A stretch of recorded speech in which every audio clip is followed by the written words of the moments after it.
Hi, I'm Tom Henriksen from the Agile Online Summit. We have today Antony Marcano with us, and he is a coach and consultant. Antony, introduce yourself to the people here at the Agile Online Summit. Hi, yes, I'm Antony Marcano, and I have a company called Riverglide, which helps companies figure out how they can increase their agility and sharpen their competitive edge. And I've worked in Agile projects now for over 20 years. My first XP project was in the year 2000, and that was an experience and a half. And after that experience, going into the experience, I thought, no, this doesn't make any sense. Everything's upside down and back to front. And after the experience, I was like, yes, this is what we should be doing. I look back on that experience and think, oh my gosh, that was one of the most awful projects I've done in the last 20 years, but it was my first. So hopefully I can forgive myself for that. But since then, I have just found myself working on Agile projects for many years in the early 2000s. People started to think it was a good idea. It became a bit more popular. And then it got to a point where lots of people wanted to start doing it. And there was probably only a handful of us who could say that we had several years worth of experience at that time. I was one of them, and ended up stumbling into some coaching work and mentoring. And now I work usually with a few different companies, either training, coaching, or consulting on everything from technology, hands-on work, TDD, behavior-driven development, writing expressive code, all the way through to working with C-level execs about how they can shift their culture. So I describe myself as a full stack coach. That's a good term. That's a good term. I can see where you can use that in a lot of situations. Antony, though, you talked a little bit as you kind of started your journey, your first XP project, kind of how there was maybe some stumbles and some things there. Talk to us a little bit about how important that is as we start something on a journey that maybe we need to realize, it's not just going to go smooth right out of the chute, is it? No, of course. And it escapes me who said it, and maybe Tom. But an expert is someone who's made every conceivable mistake in a narrow field. Mm-hmm. And I think in order to gain experience, you have to make mistakes. Mm-hmm. And one of the things for me that really, I really came away from that particular experience with was a feeling that even though we were trying to fail fast, we still weren't okay with it. Mm-hmm. And I spent quite a lot of time just trying to become okay with intentionally going in, accepting that we got that wrong, doing that quickly, and then having the ability to change and adapt with ease. And when I had that sort of realization, that's when I really fully appreciated what agility meant and what the brands of Agile were really there trying to achieve. Mm-hmm. Is to make it possible for you to move quickly, not go fast, but move quickly. Mm-hmm. And change direction with ease. And as a result of that, I think that was just a bit of a revelation for me. And I started to be totally okay with actually just trying stuff and let's see what happens. And now things work a little more often than they used to, but as you say, it's an important part of the journey. Yeah. That's the good thing to remember is that, like you said, they work a little better with that experience, but also too, we still, as experienced professionals, we still make mistakes and we still hopefully are learning each and every day. Well, this is one of the things that I actually sort of talk about when I'm talking about coaching, is that I don't see my role to show people how to do things right. I see my role as helping people to have the experiences they need in order to find what's right for them today and for them to form their vision of where they want to be in the long run. I don't see it as like some coaches want to show people how to do stuff, and that to me is instruction. Mm-hmm. And that's fine. I do some of that as well. Mm-hmm. But to me, coaching is much more about trying to create a safe space for people to try things, get them wrong, and sometimes I know exactly how they're going to get it wrong because I've seen so many teams get that same thing wrong in the same ways over and over again. Mm-hmm. But the learning that comes from that and the changes they make to their mindset or to the way they do things ends up being a sticky change. Yeah. Way more than if I could instruct them in any way. Yeah. Yeah. That's so important. So, but Antony, today though, you want to talk to us about the 3 Ps of agility. So tell us what you mean by that. And I'm guessing some of those experiments in learning early on probably inspired this talk. Yeah, well, I'm not going to give you a talk today. I think we're just going to have a bit of a chat. Yeah. But I have done a talk on this, and I'm happy to share that.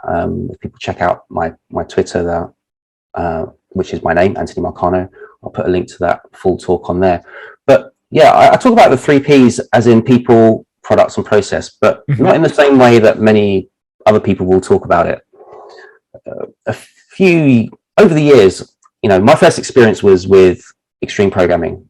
And well, when I say my first experience was with Waterfall back in the mid-90s. But my first experience with anything that we call Agile today was with XP.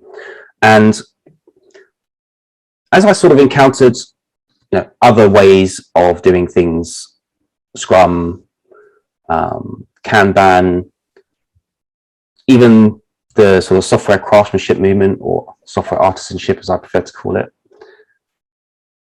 I could see that there was different perspectives that people were taking, and there wasn't any one of them that were the right perspective, but there was definitely a clear focus, and it took me a little while to sort of figure out what each of these areas was trying to really do.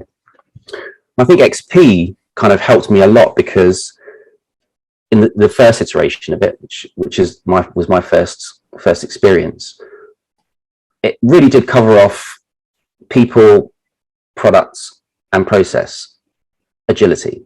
And as I said before, to me, agility is about the ease with which we can make changes.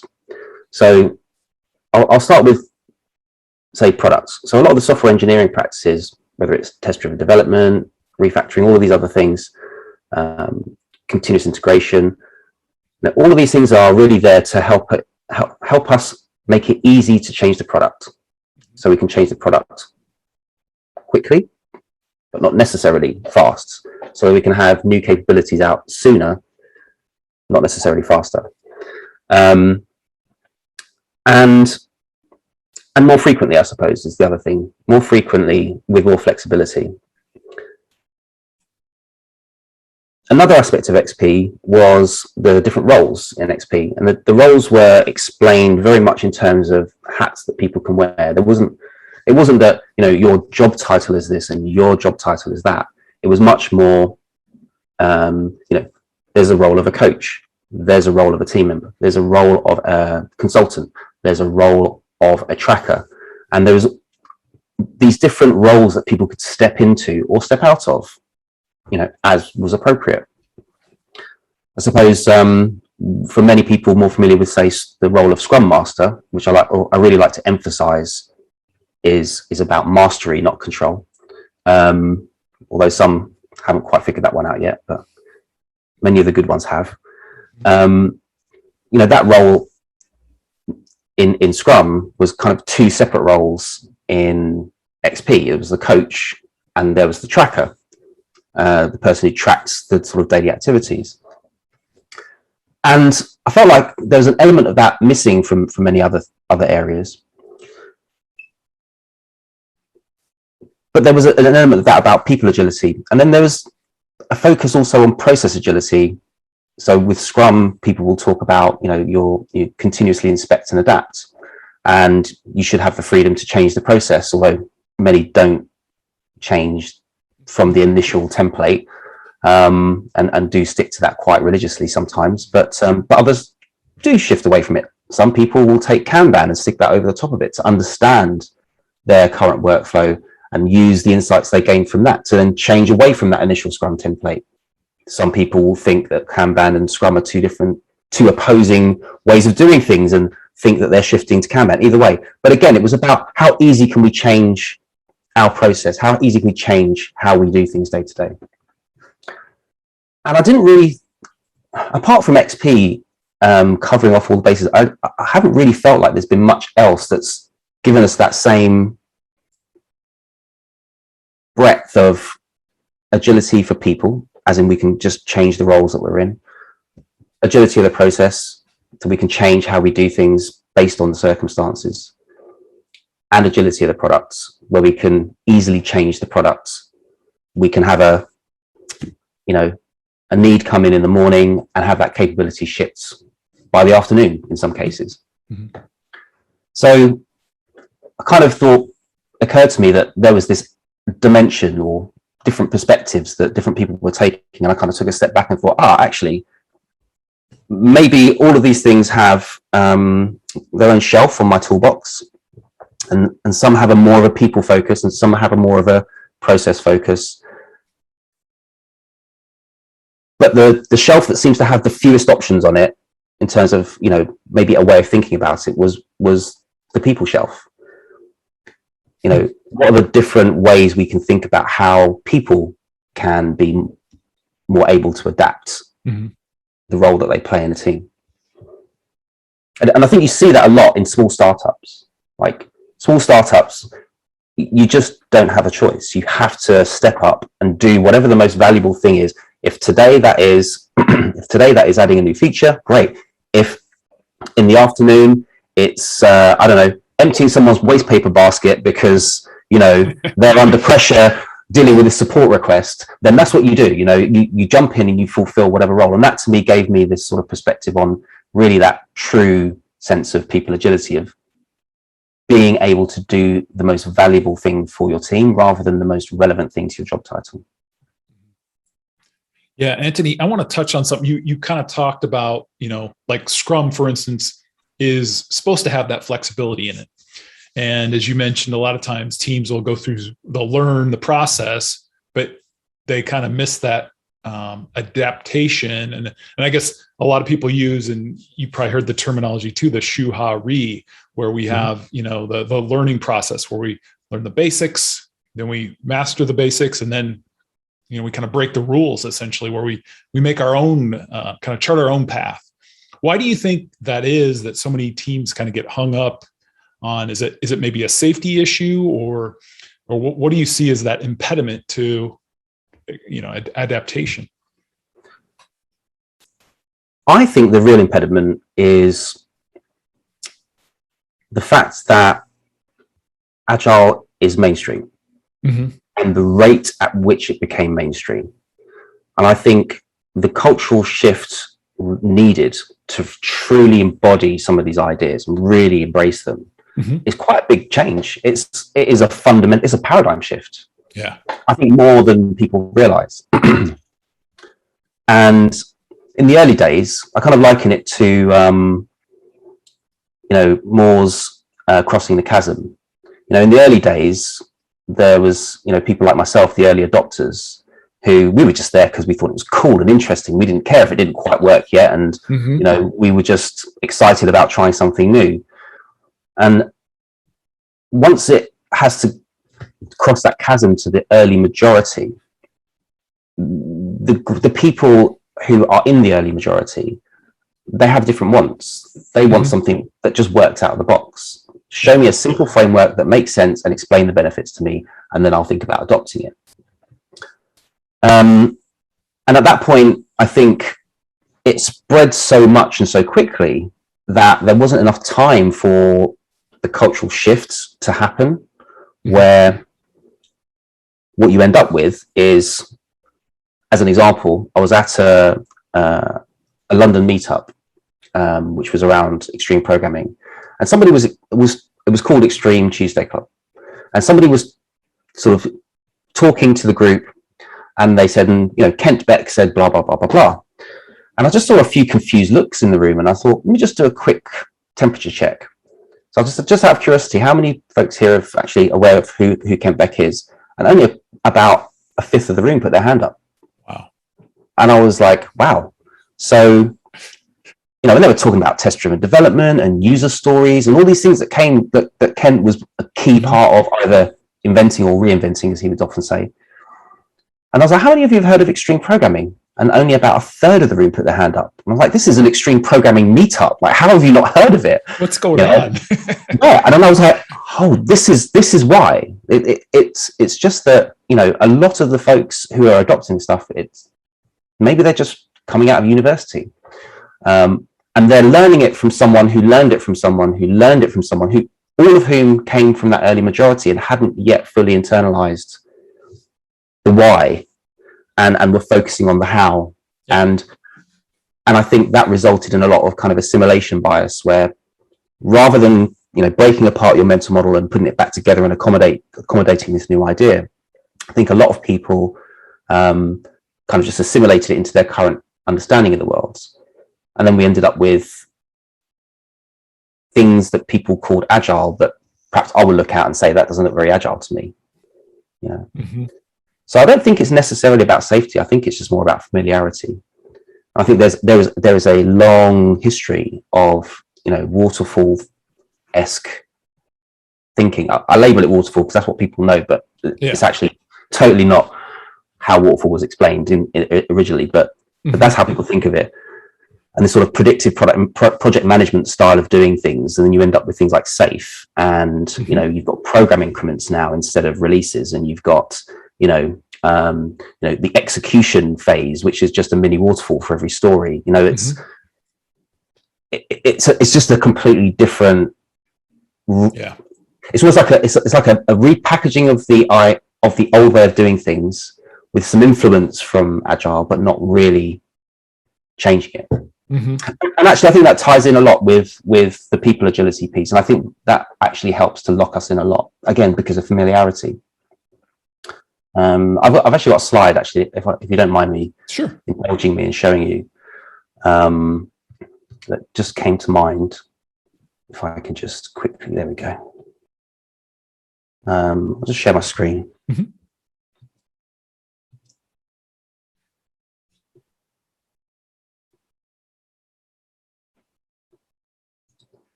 So, you know, many of the teams that I encounter, they have various team members. They may have, and not always fully embedded in the team, but usually they'll have a product owner, which is usually someone who used to be a business analyst and has now been rebranded a product owner.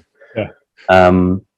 You know, we have architects, which are always architects sometimes, not always. Mm-hmm. And we have developers, and we have testers, and we have, you know, operational support folks as well. And when I see this is the part that I think in my early days, I made the same mistake of thinking, well, it's just about figuring out what people who had these job titles before do in this new way. But I later realized it isn't. And one of the reasons for that is that this creates a really fundamental limitation, because it puts a box around everybody. Yeah. And if you just move those boxes around a little bit and draw a line between them, you end up with waterfall encoded in your organizational structure. Mm-hmm. So now, where's the agility? Well, if I'm a software engineer, but I happen to have, you know, a talent for graphic design, well, sorry, you can't. That's the user interface designer's role. That's not for you. Or if I'm a tester and I've got you know, a talent for understanding complex systems, and maybe I could do some architecture and design in that sense. Yeah. You know, I can't adapt. And that really kind of linked into one of what I think is one of the most under represented topics of conversation from sort of lean waste conversation. So with the downtime, the N in the downtime acronym that helps us understand the 8 forms of waste, that stands for non-utilization of talent. So if you've got people in your team who have talents, but you can't use them because there's a box around their job title, their remit, I think that limits what we can do. And I think Scrum tried to address this somewhat. I think it tried to address it somewhat by sort of talking about, you know, Scrum Master, product owner, and team members, and that's it, just team members. XP addressed it by saying, well, no one person necessarily sits in any one of these roles. These are just hats you can wear. Yeah. Kanban just doesn't talk about it. Doesn't talk about it necessarily because, well, the whole idea is it remains flexible. Yeah. But I think because people were used to having these job titles in their organizations, they have pay structures around them, they have grade systems for, how you can get promoted through those different job titles. I think it's hard to then change that. And I think for a large part, that means that a lot of teams are actually missing out. So as you look at that kind of, we'll call it the people aspect that you're talking about, how does that, those boxes that we have around people affect things like you mentioned, the product and then the process part of the agility equation? Yeah, I mean, so I think I think it's all tied together. I'll show another picture. Sorry, Sure. I'll show another picture. I searched. I was doing a talk a while back, which was a company asked me to give them a talk on what I thought the state of Agile was. So I said, well, let me just search the internet and see what the internet says Agile is. And I found pictures like this, which I thought was quite interesting. And I was like, okay, so you've got define the requirement, design it, build it, test it some more, get some feedback. And you've got analyze, design, implement, etc. This looks really familiar. It looks a lot like this. Yeah.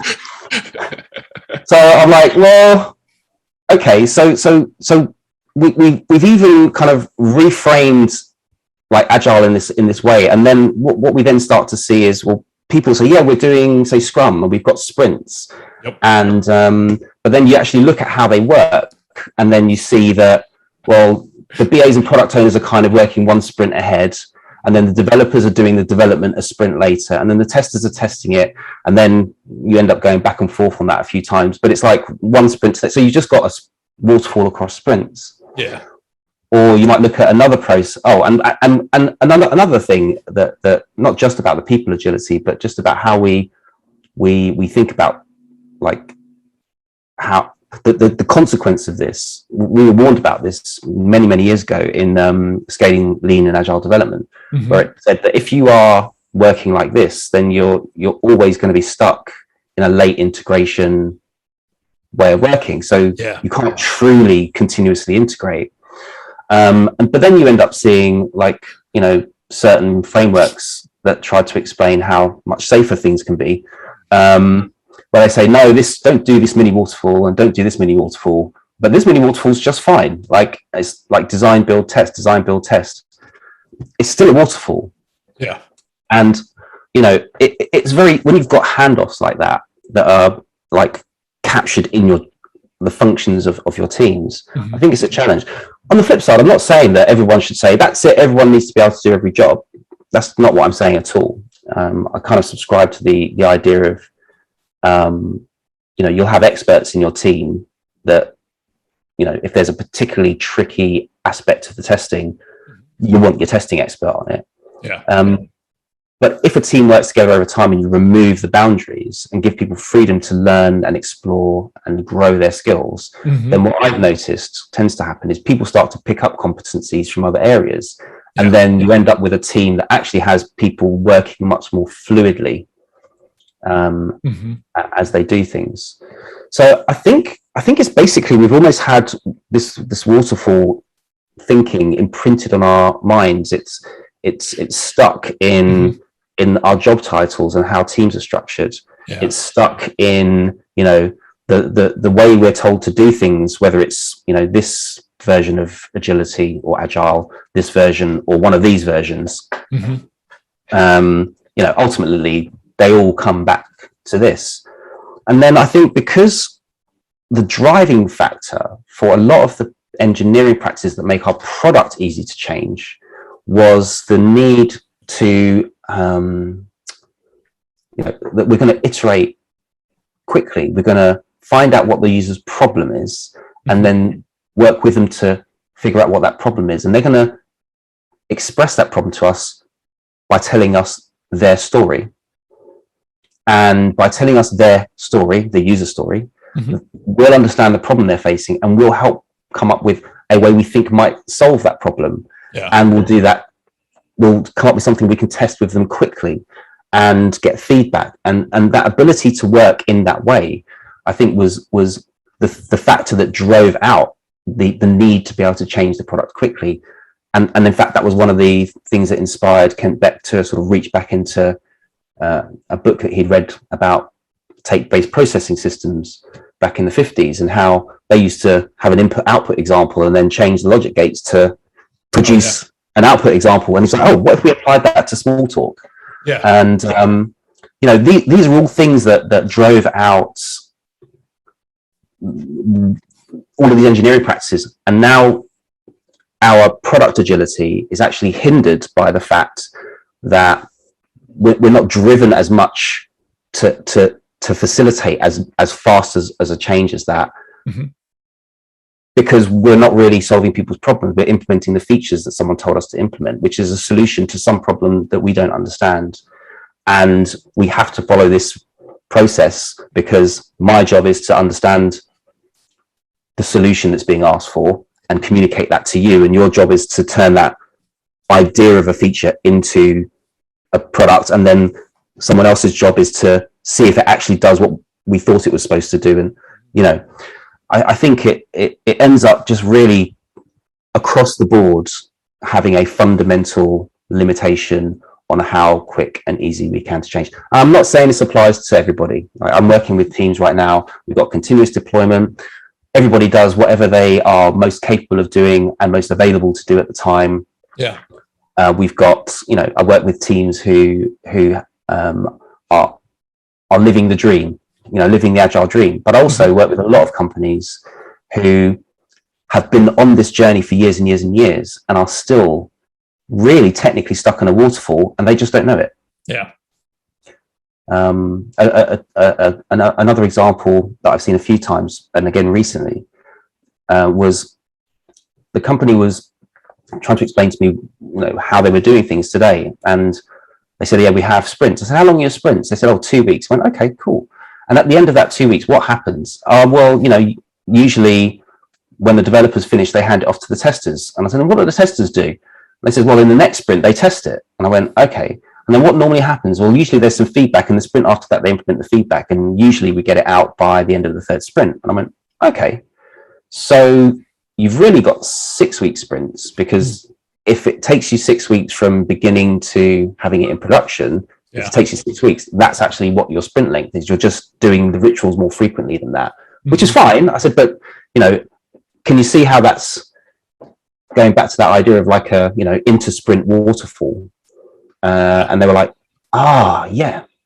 Oh, right. Okay. So how can we solve that? And I was like, well, that's what we're going to talk about next. And we went from there. So I think it's just it's almost like a genetic or cultural imprint of waterfall on our existence as people that make products with software, that I think it's going to take some time for it to be washed away. There's no magic. No, there's no magic. I mean, change takes time, and you know, paradigm shifts take time. But I think for me, the real, you know, the useful insight that came out of this for me was just an appreciation that, you know, there's a few questions that we can be asking ourselves as we're working on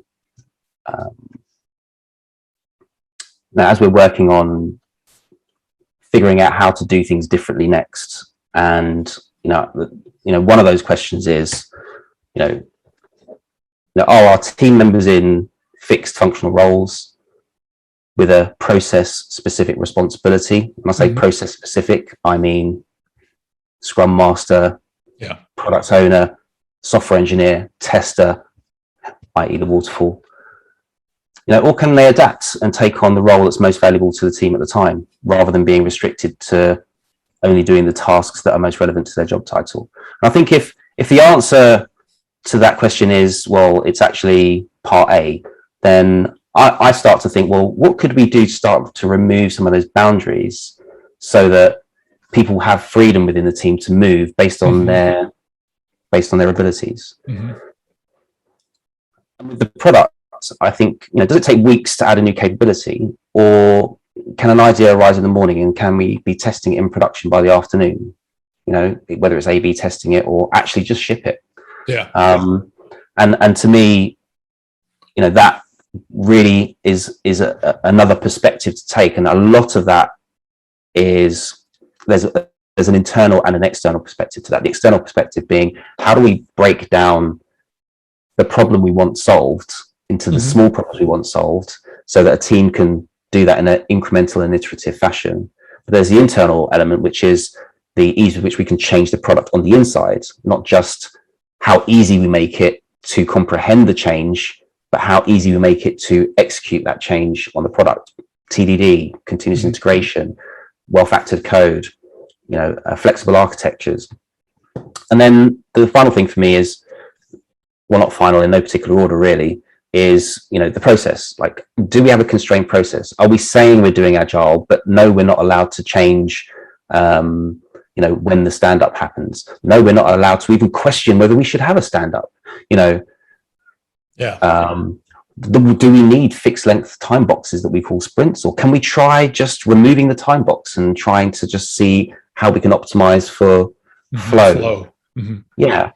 Do we have the freedom to do that, or are we stuck and do we need permission to make those changes? But if the team can just choose what works, and they can change that and they can try it and they can test out different ways of doing things, then you've got process agility.